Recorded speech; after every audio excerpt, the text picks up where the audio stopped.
नमस्कार प्रिय मित्रों, मैं ज्योतिषकार कमल आप सबका हार्दिक अभिनंदन करता हूं आपके अपने इस प्यारे यूट्यूब चैनल एस्ट्रो कमल में। दोस्तों, आज हम गंधर्वों की दुनिया में फिर से प्रवेश करते हैं और सिंहमुख गंधर्व की साधना के बारे में बात करते हैं। हमारे भारत में ऐसी बहुत ही उच्च कोटि की साधनाएं हैं जो आदमी संपन्न करके अपने जीवन को स्मूथ बना सकता है, स्ट्रगल्स मिटा सकता है, अपने जीवन को उच्च आदर्शों से परिपूर्ण कर सकता है। किसी भी चीज़ की उसके जीवन में कोई कमी नहीं रहे, इस प्रकार से वो अपने जीवन को एक अच्छा जीवन बना सकता है।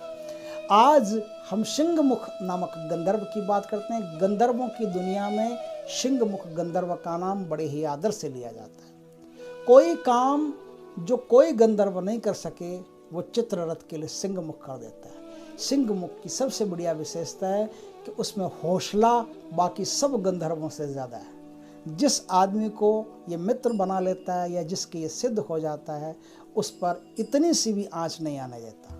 उस आदमी के लिए, उस साधक के लिए सिंहमुख देवताओं से भी भिड़ने की ताकत रखता है। सिंहमुख एक नाम है।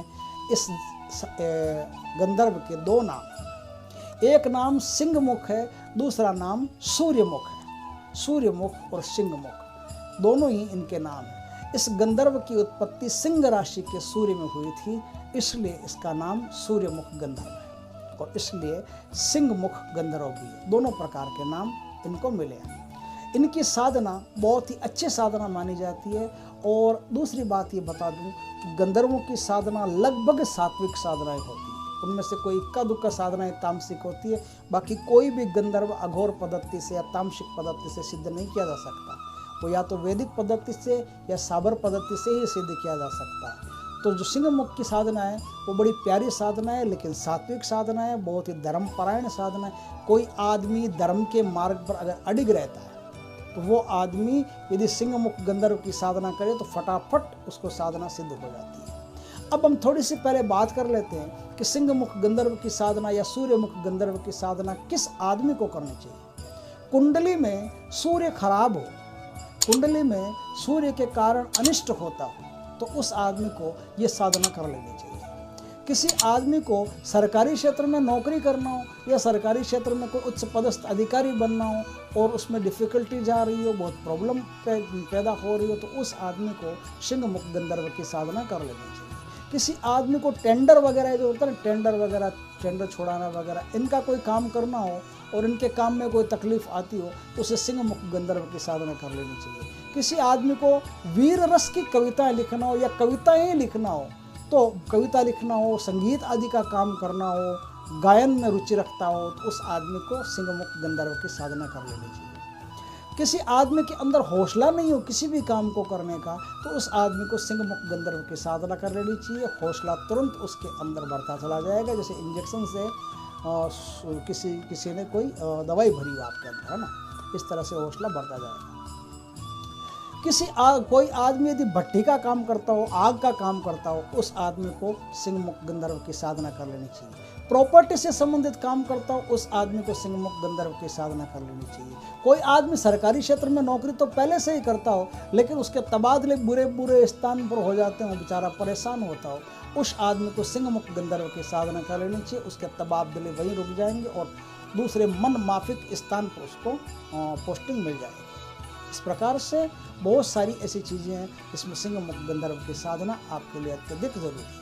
आप में आत्मविश्वास की कमी हो, सिंहमुख गंधर्व की साधना करो। दृढ़ निश्चय की कमी हो, सिंहमुख गंधर्व की साधना करो। इस प्रकार से ये सारे लोग सिंहमुख गंधर्व की साधना कर सकते हैं। कौन से ऐसे आदमी हैं जिनको सिंहमुख गंधर्व की साधना फट से सिद्ध हो जाती है, तो मैं बताता हूँ। जिनकी कुंडली में छठे, 8वें, 12वें स्थान को छोड़ करके कहीं भी सिंह राशि का सूर्य बैठा हो, उसे सिंहमुख गंधर्व की साधना फट से सफल हो जाती है। किसी की कुंडली में मेष राशि का उच्च का सूर्य बैठा हो, उस आदमी को सिंहमुख गंधर्व की साधना फटाफट सिद्ध हो जाती है।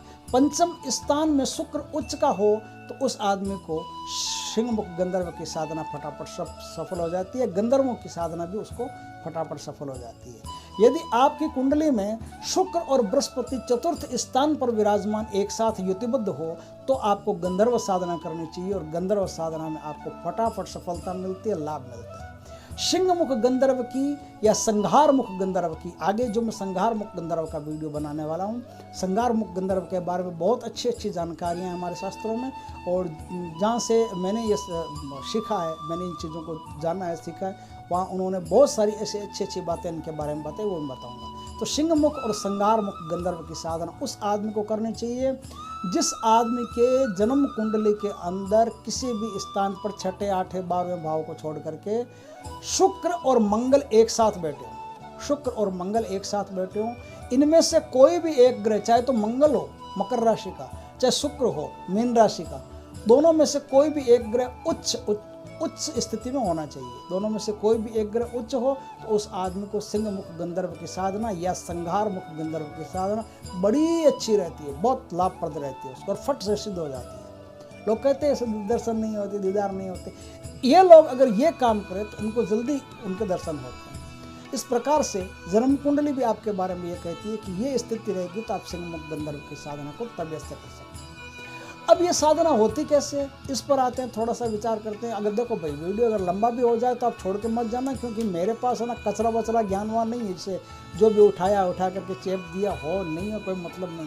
मैं तो एक एक बारीकी बताता हूँ और बढ़िया से बढ़िया अपने तरफ से बताने की कोशिश करता हूँ, फिर भी चूक जाऊँ तो हरी कृपा है, अपनी तरफ से कोशिश करता हूँ बढ़िया से बढ़िया बताने की। तो आप मेरी कोशिश समझ करके मेरे साथ आप वीडियो में अंत तक बने रहिए, और अच्छी तरह से वीडियो देखने के बाद में ये नहीं कि ये देख लिया वो देख लिया बस चले गए अब या हो जाएगी सीधी, ऐसा नहीं। आप पूरा वीडियो देखिए और फिर भी कोई चीज़ नहीं समझ में आए तो फ़ोन करके व्हाट्सएप करके पूछिए, हम आपको साधना से संबंधित कोई भी बात होगी तो आपको उत्तर देंगे उसका। तो सिंह मुख गंधर्व की साधना होती कैसे है, शास्त्रों में ऐसा लिखा है कि सिंह मुख गंधर्व की साधना पर्वत के ऊपर होती है। इसको थोड़ा समझने की जरूरत है।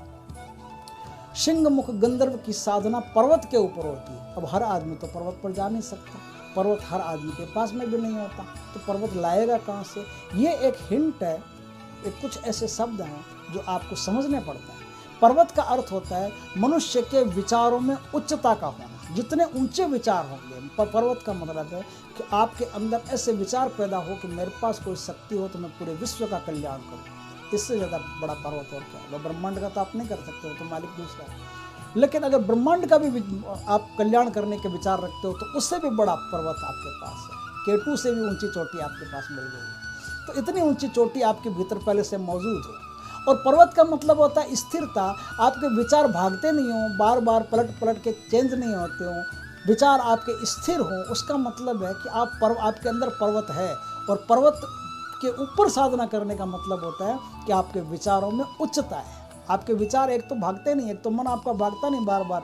रसगुल्ला देखा, रसगुल्ले में ये खा के नक्की नहीं हुए, जलेबी में चला गया ये खा के, कभी इस लड़की में, कभी उस लड़के में, कभी इस लड़के में, कभी उस लड़के में, कभी कहीं, कभी दिल्ली, कुछ भी मन भागता रहता है। अगर बार बार बिना ही मतलब का मन आपको व्यथित करता है, बेचैन रहते हो, चैन नहीं है आपके चित्त को, तो इसका मतलब आपके भीतर स्थिरता नहीं है। और स्थिरता नहीं है इसका मतलब आपके भीतर पर्वत नहीं है। तो भीतर पर्वत का होना जरूरी है। भीतर पर्वत हो और उस पर्वत के ऊपर आप जाओ, उसका मतलब होता है कि भीतर स्थिरता हो विचारों में, और उन स्थिर विचारों में उच्चता हो, ऊंचे विचार हो, इतने ऊंचे विचार हो कि जगत कल्याण की भावना आपके भीतर आए, ब्रह्मांड कल्याण की भावना आपके भीतर आए। आपके भीतर हमेशा दूसरों को सुखी करने के विचार चलते हैं। तो विचारों की उच्चता है। इन विचारों की उच्चता को कहते हैं पर्वत के ऊपर साधना करना। तो पर्वत के ऊपर साधना की जाती है। इन विचारों के साथ आप कोई भी शांत कक्ष हो आपके घर में, उस कक्ष में आप साधना शुरू कर सकते हैं। आपको एक पिंड बनाना होगा, एक छोटी सी मूर्ति वगैरह कुछ भी, या फिर एक अच्छे जवान यंग, जैसे नरसिम्हा भगवान की नहीं होती, शेर का मुंह और मनुष्य का शरीर, ऐसी कोई भी मूर्ति ले आओ, नरसिम्हा भगवान के ले आओ, कोई दिक्कत नहीं, चलेगा। आपको तो सिंह मुख गंधर्व मान करके सेवा करनी है ना। नरसिम्हा भगवान के लिए, नरसिंह भगवान के लिए वो मूर्ति आपको पश्चिम मुखी करके विराजमान करनी है। किस पर करनी है? गुलाबी रंग का वस्त्र बिछा करके, लकड़ी के बाजोट पर गुलाबी रंग का वस्त्र बिछा करके उस वस्त्र पर वो फोटो आपको विराजमान करनी है। फोटो विराजमान करने के बाद में आपको पंचोपचार पूजा करनी है। धूप, दीप, नैवेद्य, चंदन, चावल अगर तगर सबसे इनसे जो पूजा होती है, जो पूजा आमतौर पर करते हैं वो पंचोपचार पूजा आप कर लो। पंचोपचार पूजा करनी पड़ती है। इसमें जो खास बातें होती है वो बता देता हूँ। इसमें 2 प्रकार के पुष्प होते हैं, वो 2 प्रकार के पुष्प ही चढ़ाए जाते हैं, इस बात का ख्याल रखना। या तो सूरजमुखी का फूल आपको कहीं मिलता हो, आसपास आता हो, तो सूरजमुखी का फूल पहले नंबर पर है। सूरजमुखी का फूल सूर्यमुख गंधर्व को चढ़ाया जाएगा।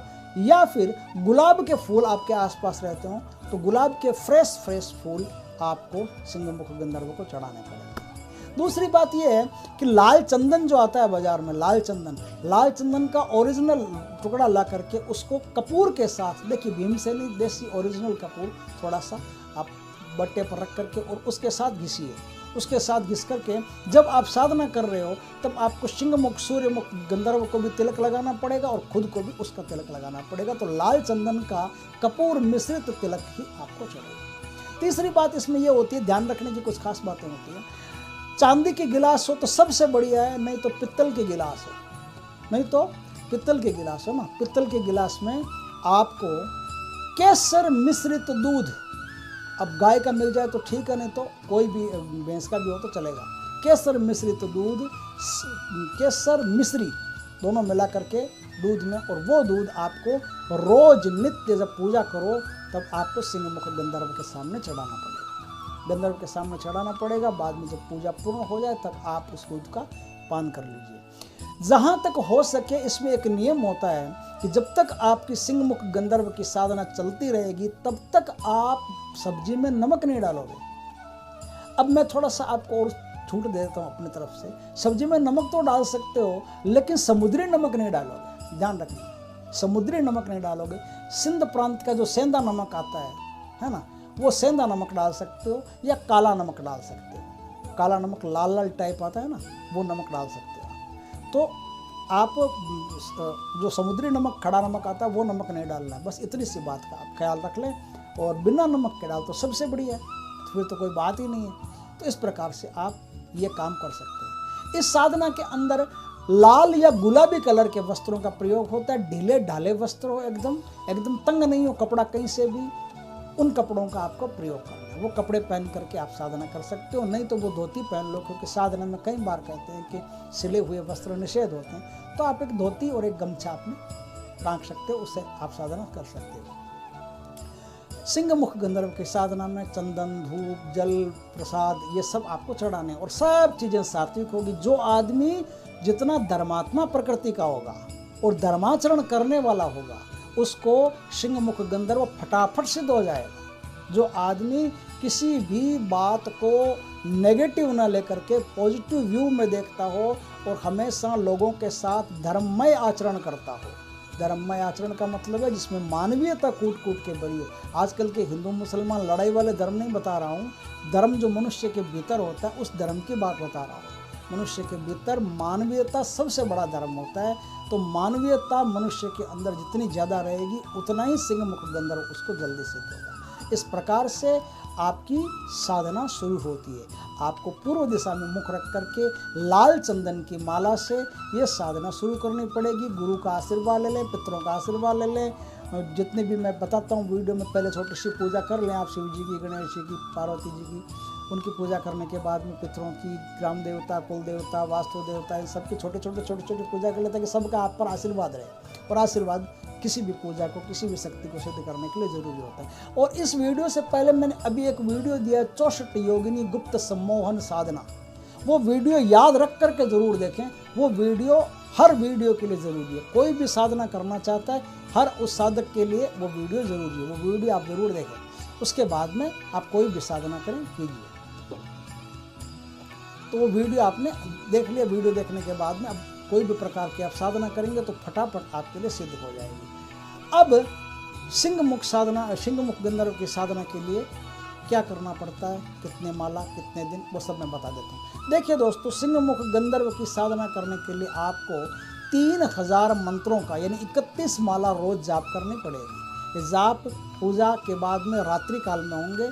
छोटा सा मंत्र है, घंटा, 1.5 घंटा, 2 घंटा में आपका खत्म हो जाएगा, पूरा काम पूर्ण हो जाएगा। 15 दिन तक ये साधना करनी पड़ती है। अमावस्या की रात्रि जिस दिन हो, जिस दिन रात को अमावस्या हो, ख्याल रखना, ये बातें थोड़ी समझने वाली है। कभी कभी क्या होता है, अमावस्या हम देख लेते हैं, हाँ अमावस्या, लेकिन अमावस्या रात को पड़ती नहीं, वो रात से पहले ही खत्म हो गई, वो नहीं चलेगा। जिस रात को अमावस्या हो उस रात से ही पूजा शुरू होगी आपकी। जिस रात को अमावस्या लगती हो उसी रात से पूजा शुरू होगी। तो जब अमावस्या हो तब पूजा करें, ध्यान रखना, पूजा शुरू वहीं से होगी आपकी साधना। तो अमावस्या से 15 दिन लगातार इस साधना को करना पड़ता है। पूर्णिमा आ जाएगी, पूर्णिमा को आपको पूर्णिमा तक आपको 31 मंत्र माला रोज जपनी पड़ेगी। लाल चंदन की माला से जपनी पड़ेगी। लाल चंदन की माला आप व्यवस्था करके मंगवा लें, और कोई इसमें चलता नहीं। बाकी सब विधान मैंने बता ही दिया।